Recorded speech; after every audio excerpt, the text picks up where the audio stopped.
अस्सलाम वालेकुम स्टूडेंट्स। आज का जो हमारा टॉपिक है वो लिम्फेटिक सिस्टम के हवाले से है। लिम्फेटिक सिस्टम की हम पहले उसके बारे में पढ़ेंगे कि लिम्फेटिक सिस्टम्स क्या हैं, फिर उसकी जो आर्गन्स हैं लिम्फेटिक आर्गन उसके बारे में भी पढ़ेंगे। सो लिम्फेटिक सिस्टम हमारे पास एक क्लोज सिस्टम है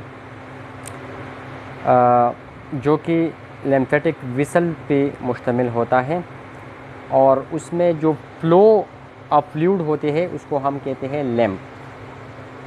तो ये एक क्लोज इस तरह की सिस्टम बना है जिसमें लैम्प जो है वो फ्लो करते हैं और फिर लैम्प जो है उसका मल्टीपल फंक्शन है वो आगे हम डिस्कस कर लेंगे। इसमें जो फ़्लो होगा वो वन वे होगा, यूनी डायरेक्शनल फ़्लो इसमें होगा, यानी बैक फ़्लो इसमें कभी नहीं होगा, एक ही डायरेक्शन में ये फ़्लो होंगे। अब इसमें जो फ्लूइड लैम्प फ्लूइड जो है वो फ़्लो करते हैं तो वो कहाँ से कहाँ तक जाएंगे, यानी वो कहाँ से ये लैम्प आता है और कहाँ पर ये ख़त्म हो जाते हैं। तो that is arises from the tissue spaces. जो इंटरस्टिशियल स्पेस होते हैं वहाँ से ये लैम्प एंटर होते हैं into the lymphatic system, lymphatic vessel, और फिर लिम्फेटिक वेसल में ये फ़्लो करके वापस आते हैं इनटू द ब्लड।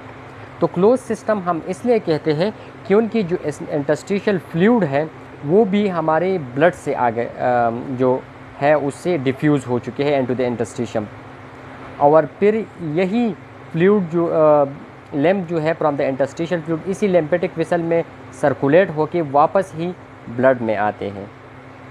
तो इसलिए हम इसको क्लोज सिस्टम कहते हैं, ठीक है। और यूनिडायरेक्शनल फ्लो क्या होगा कि आर्टीरियल एंड से कैपिलरी की जो दो एंड्स होते हैं, सपोज दिस इज़ ये जो है हमारे पास सर्कुलेटरी सिस्टम है, for example this is arterial and, ठीक हो गया, और ये है हमारे पास वेनस एंड, ठीक है, एंड दिस इज़ कैपिलरी। तो यहाँ कैपिलरी में क्या होते हैं, एक्सचेंज ऑफ मटेरियल्स होते हैं और यहाँ पर टिश्यूज़ जो है वो प्रेजेंट होते हैं। अब जो सब्सटेंसेस आर्टीरियल एंड से आते हैं, ठीक है, तो कैपिलरी एंड को हम दो हिस्सों में डिवाइड करते हैं, एक है हमारे पास आर्टीरियल एंड, दूसरा है वेनस एंड।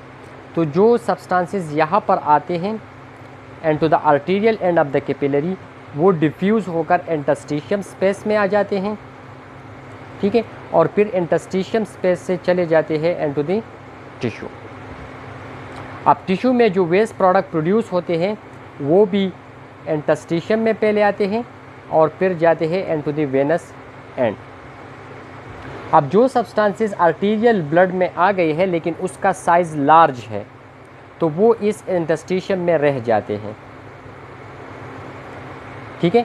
तो वो इंटरस्टिशियम में अगर रह जाते हैं तो होना तो ये चाहिए कि वो वेनस एंड में रिटर्न हो जाए, लेकिन उसका साइज़ जो है वो पर्टिकुलरली प्रोटीन की अगर हम बात करें या लिपिड्स की हम बात करें तो उसका साइज़ लार्ज होता है, तो वो ये इस कैपिलरी का जो वेनस एंड है इसको क्रॉस नहीं कर सकते, ठीक है। तो वो फिर रह जाते हैं इनसाइड द इंटरस्टिशियल स्पेस। तो इसी इंटरस्टिशियल स्पेस से फिर लिम्फेटिक वेसल्स एराइज होते हैं जो इसी लार्ज मालिक्यूल को ड्रेन करते हैं, और फिर ये लिम्फेटिक वेसल सर्कुलेट होकर वापस ही वेन में आते हैं, लेकिन वहाँ पर जो जहाँ पर ये ओपन होता है वहाँ पर वेन बड़ा होता है तो उससे लार्ज मालिक्यूल पास आउट हो सकते हैं, लेकिन यहाँ पर जो कैपिलरी है उससे पास आउट नहीं होती, तो इसलिए लिम्फेटिक वेसल मौजूद होते हैं। अब ये इंटरस्टिशियल स्पेस से एराइज होते हैं in a form of meshwork of delicate vessels.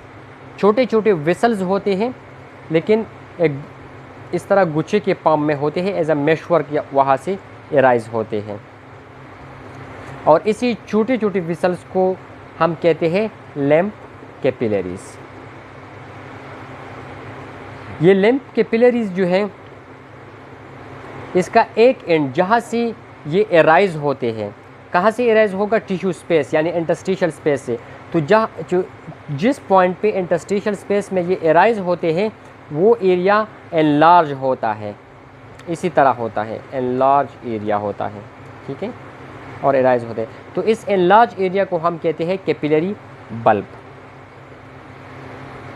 इसी बल्ब में हमारे पास वाल्व होते हैं जो इसके यूनिडायरेक्शनल फ्लो को जो है उसको मेंटेन रखते हैं, क्योंकि अगर वाल ना होता तो ये बैकवर्ड फ्लो भी करते, तो 2 डायरेक्शनल में इसमें जो फ्लो है वो होते थे। तो यहाँ पर एक बात याद रखिए कि हमारे पास जो विसल्स हैं, 3 टाइप्स है विसल्स की।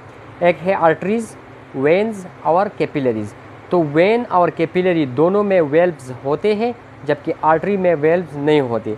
रीज़न ये है कि उनकी विसल, कैपिलरी लिम्फेटिक विसल और वेन्स जो है इसमें प्रेशर कम होता है, तो back flow of the blood of the fluid जो है उसकी चांसेस ज़्यादा है। तो इसी बैक फ्लो को प्रिवेंट करने के लिए इसमें वेल्व्स मौजूद है, जबकि आर्टरी में वेल इसलिए नहीं है क्योंकि उसमें प्रेशर हाई होता है और वो यूनिडायरेक्शनली मूवमेंट करते हैं। अब यहाँ पर जो बल्ब्स होते हैं इसके अराउंड मसल फाइबर भी मौजूद होते हैं, स्मूथ मसल के फाइबर होते हैं। इसका फंक्शन क्या है, क्योंकि जब स्मूथ मसल कंट्रैक्ट होते हैं तो फ्लूइड एंड द बल्ब जो है वो स्क्वीज़ होते हैं और आगे पुश होते हैं। तो फंक्शन ऑफ द मसल जो है वो pushing of the lamp in the forward direction है। अब ये जो छोटे छोटे कैपिलरीज हैं ये जैसे ही कोर्स करते आगे जाते हैं तो इट बिकम यूनाइट। इस तरह फॉर एग्जांपल एक कैपिलरी यहाँ से, एक यहाँ से, एक यहाँ से, तो ये जब आगे जाएंगे तो it become unite and form the large lymphatic vessel. अब लैम्प कैपिलरी और ब्लड कैपिलरीज में क्या फ़र्क है? तो लैम्प की जो कैपिलरीज होते हैं वो पोरस होते हैं, इससे सब्सटेंसेस इजीली पास आउट होते हैं। और दूसरा ये कि इससे जो लार्ज कंपाउंड होते हैं, लार्ज मॉलिक्यूल होते हैं लाइक प्रोटीन एंड फैट्स, वो भी पास आउट हो सकते हैं। तो बैक एंड फोर्थ मोमेंट जो है वो इससे आसानी के साथ होते हैं, जबकि ब्लड कैपिलरी जो है उसकी कैपिलरी परमिबिलिटी कम होती है, तो इससे लार्ज मॉलिक्यूल पास आउट नहीं हो सकते। अब ये जो लैम्प इस लिम्फेटिक वेसल में फ़्लो करते हैं, ये कहाँ पर ड्रेन होगा, ये कहाँ जाएगा? ठीक है, तो हमने बता दिया कि ये वेन में जाएगी, लेकिन किस तरह जाएंगी? तो जैसे ही ये लिम्फेटिक कैपिलरी की मैंने बात की कि वो आपस में कंबाइन होकर एक लार्ज कैपिलरी बनाते हैं, एक लार्ज लिम्फेटिक वेसल बनाते हैं। तो ये लिम्फेटिक वेसल जैसे आगे बढ़ते जाते हैं तो इट बिकम मोर लार्जर। इसी तरह फॉर एग्जांपल ये छोटे छोटे कैपिलरी आपस में कंबाइन होकर लार्ज कैपिलरी बनाते हैं। अब जैसे ये आगे जाते हैं तो यहाँ पर और कैपिलरीज जो है उससे के साथ मिल जाते हैं, इसी तरह and it become more larger. ठीक है, ये आगे जैसे ये आगे कोर्स करता है तो it become larger and larger, और फाइनली ये वेन में एंटर होता है। तो वेन में जब ये एंटर होता है तो ये 2 फॉर्म में होता है, एक होता है in a form of right lymphatic duct और दूसरा है थोरैसिक डक्ट। ये दोनों जो है वेन में एंटर होता है। जो राइट लिम्फेटिक डक्ट है वो हमारे पास राइट सबक्लेवियन वेन में ओपन होता है, और जो जो थोरैसिक डक्ट है वो लेफ्ट सबक्लेवियन वेन में एंटर होता है। तो सबक्लेवियन वेन चूँकि एक्सिलरी रीजन से पास आउट होते हैं, तो हमारे पास लैम्प नोड जो होते हैं लिम्फेटिक वेसल वो इन द एक्सिलरी रीजन बहुत ज़्यादा होते हैं, क्योंकि वो वहाँ पर सबक्लेवियन वेन के साथ यूनाइट होते हैं। तकरीबन 2/3 of the total tissue spaces की जो लैम्प है वो हमारे पास थोरैसिक डक्ट के थ्रू ड्रेन होते हैं, जबकि 1/3 जो है वो राइट लिम्फेटिक डक्ट के थ्रू ड्रेन होते हैं। अब लैम्प वेसल देखते हैं कि लैम्प वेसल कहाँ पर होते हैं। तो स्किन की डीपर लेयर जो हाइपोडर्मिस होता है उस वहाँ पर प्रेजेंट होते हैं, सबक्यूटेनियस टिश्यूज़ में भी प्रेजेंट होते हैं, डायाफ्राम में, wall of the abdominal cavity, all type of tracks, चाहे रेस्पिरेटरी ट्रैक हो, डाइजेस्टिव ट्रैक हो, यूरिनरी ट्रैक हो, जेनिटल ट्रैक हो, जितनी भी ट्रैक्स हैं उसमें ये प्रेजेंट होता है। लीवर में भी ज़्यादा होते हैं और हार्ट में भी प्रेजेंट होता है। और वो एरिया जहाँ पर लिम्फेटिक वेसल एब्सेंट होते हैं वो हमारे पास सुपरफिशियल लेयर ऑफ द जो एपिडर्मल लेयर है स्किन की, वहाँ पर सेंट्रल नर्वस सिस्टम, ये वाहिद सिस्टम है जिसमें हमारे साथ नहीं होता। आई की जो कॉर्निया है वहाँ पर भी एब्सेंट होता है, बोन्स में भी नहीं होता, और रिस्पायरेटरी ट्रैक में through out the respiratory track present होते हैं एक्सेप्ट इन द एल्वेलाई। अब लिम्फेटिक सिस्टम के फंक्शन क्या है? तो ये एक्सेस फ्लूइड को रिमूव करते हैं फ्रॉम द टिश्यू। इसके अलावा फैटी एसिड को एब्जॉर्ब करते हैं, क्योंकि उसका साइज़ लार्ज होता है, कैपिलरी उसको एब्जॉर्ब नहीं कर सकते, तो लिम्फेटिक वेसल इसको एब्जॉर्ब करते हैं। और साथ ही फैट्स इसी फैटी एसिड के ट्रांसपोर्टेशन में भी हेल्प करते हैं, क्योंकि वो एब्जॉर्प्शन वहाँ पर सिर्फ हो सकते हैं। काइल कहते हैं डाइजेस्टेड फैट्स को, तो उसको भी ट्रांसपोर्ट करते हैं इनटू द ब्लड। इसके अलावा मुख्तलिफ type of immune cell, immune system में जो सेल इन्वॉल्व होते हैं उसको भी प्रोड्यूस करते हैं, like lymphocyte, monocyte and plasma cell. Plasma cell उसी सेल्स को कहते हैं जिससे एंटीबॉडीज़ बनते हैं। अब लिम्फेटिक ऑर्गन्स की तरफ आते हैं, जिसमें पहला ऑर्गन हमारे पास आते हैं लिम्फ नोड। तो लिम्फ नोड जो है these are the gland like structure, और ये कहाँ पर होते हैं? Along the course of the lymphatic vessel. For example ये लिम्फेटिक वेसल जो है वो आगे जाते हैं, तो इसके कोर्स में यहाँ पर एक ग्लैंडुलर स्ट्रक्चर प्रेजेंट होगा, तो इस ग्लैंडुलर स्ट्रक्चर को हम क्या कहेंगे? लिम्फ नोड कहेंगे, और इसको लिम्फ ग्लैंड भी कहते हैं। अब लिम्फेटिक नोड्स जो हैं ये इसका स्ट्रक्चर किडनी की तरह है। जिस तरह किडनी के ऊपर एक कवर होता है कैप्सूल का, कनेक्टिव टिश्यू की कैप्सूल का, इसी तरह लिम्फ नोड के ऊपर भी कनेक्टिव टिश्यू का कैप्सूल प्रेजेंट होता है। जिस तरह किडनी में 2 लेयर्स होते हैं, कॉर्टेक्स एंड मेडोला, इसी तरह यहाँ पर 3 लेयर्स मौजूद है।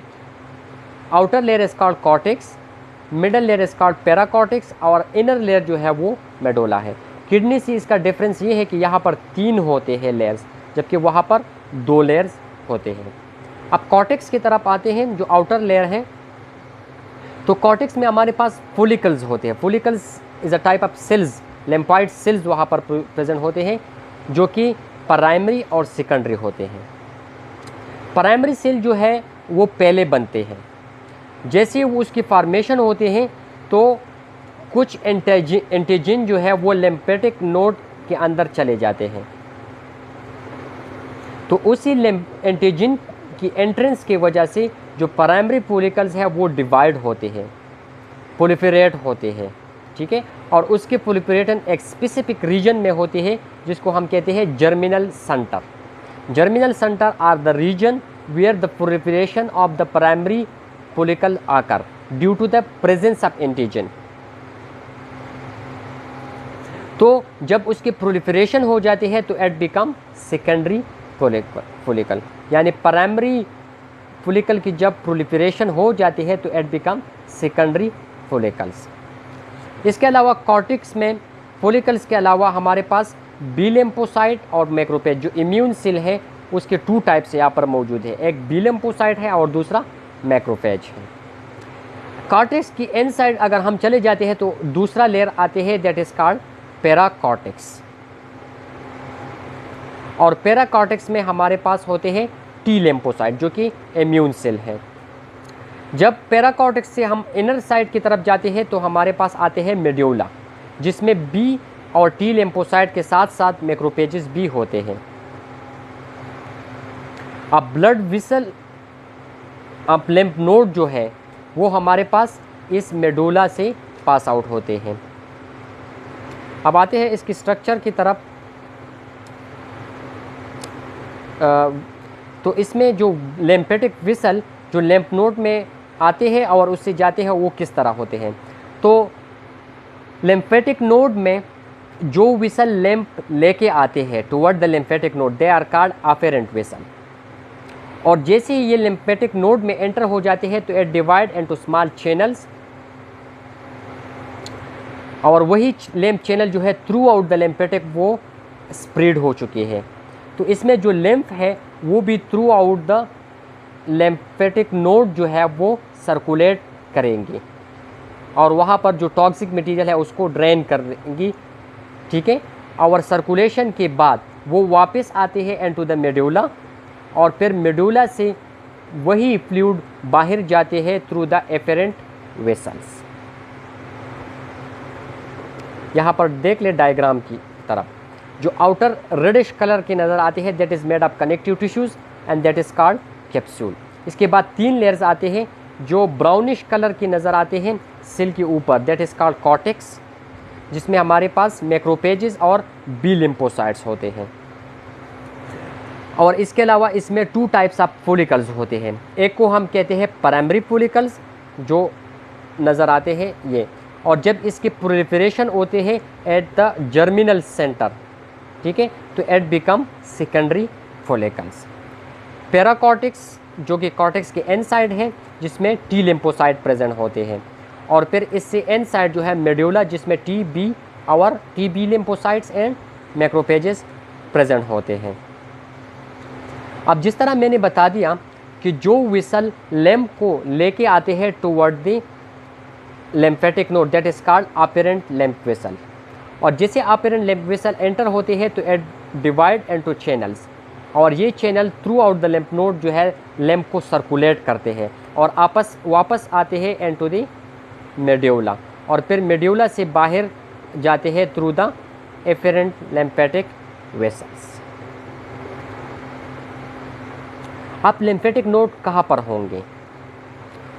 तो लिम्फेटिक नोड जो है, लिम्फेटिक वेसल जहाँ पर स्प्रेड होते हैं तो उसकी जो कोर्स है उसमें एक स्पेसिफिक पॉइंट्स पे ये मौजूद होते हैं, लाइक इन द एल्बू रीजन में, एक्सिलरी रीजन में सबसे ज़्यादा होते हैं, नी में होते हैं, ग्रोइन में भी ज़्यादा होते हैं, और इसके अलावा एब्डोमेन, थोरेक्स और नेक रीजन में भी प्रेजेंट होते हैं।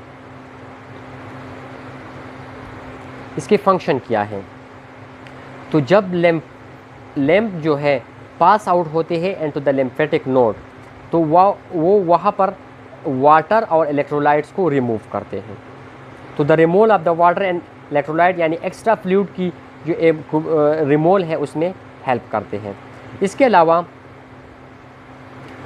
जो प्रोटीन और लिपिड है उसको रिटेन करते हैं, उसको रिज़र्व करते हैं, उसको लिम्फेटिक वेसल से रिज़र्व करते हैं। इसके अलावा बैक्टीरिया और टॉक्सिक मटेरियल को मैक्रोपेजेस के थ्रू डिग्रेड करते हैं, क्योंकि इसमें मैक्रोपेज होते हैं लिम्फ नोड में, तो वो इसके थ्रू उसको जो है डिग्रेड करते हैं। तो इसीलिए हम इसको डिफेंस बैरियर भी कहते हैं, क्योंकि जो वेस्ट प्रोडक्ट है, जो बैक्टीरिया है उसको किल करते हैं, तो as a barrier, as a defence barrier काम करते हैं। अब जो लैम्प की हम बात करते हैं, जो फ्लो करते हैं इन द लिम्फेटिक वेसल्स, वो क्या है? तो जैसे मैंने स्टार्ट में बता दिया कि जब ब्लड जो है कैपिलरी से पास आउट होते हैं तो 9 आउट ऑफ 10 फ्लूइड जो उसमें होते हैं वो वेनस एंड पे चले जाते हैं, जिस तरह मैंने स्टार्ट में डायग्राम ड्रॉ किया था, और 1 आउट ऑफ 10 जो है वो लिम्फेटिक कैपिलरी में चले जाते हैं, क्योंकि इसमें इसका जो कैपिलरी है वो ज़्यादा है, कैपिलरी परमिबिलिटी है वो ज़्यादा है as compare to the blood. तो प्रोटीन जो उनके लार्ज सब्सटेंस है वो ब्लड कैपिलरी से पास आउट नहीं होती, वो इंटस्टिशियम में आ जाते हैं और फिर इंटस्टिशियम से जाते हैं इनटू द लैम्प वेसल्स।